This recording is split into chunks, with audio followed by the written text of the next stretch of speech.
I was 23 years old when I finally figured this out. I'm just not enough. I'm just not enough. And that's what I believed.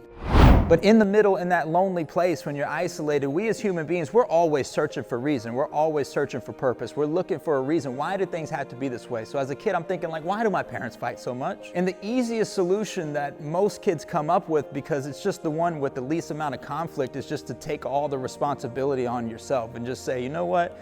It's my fault. Maybe if I was a better kid, they wouldn't fight. Maybe if I was good enough, maybe if I was better at sports, they wouldn't fight. Maybe if I wasn't here, they'd be happy. Like those thoughts started to surface in that lonely place. And eventually came down to this lie that I believed that I am just not enough. I'm not good enough. I'm not smart enough. That's why my parents fight. And when I lived underneath that lie, it limited me, because every time there was an opportunity for me to prove to myself that I was enough, I believed this underlining lie that I wasn't enough, so I wouldn't even try. I was scared to fail, so I stayed comfortable, complacent, didn't change. I'm just not enough. I'm just not enough. And that's what I believe. The only way to detach from that is to forgive my parents.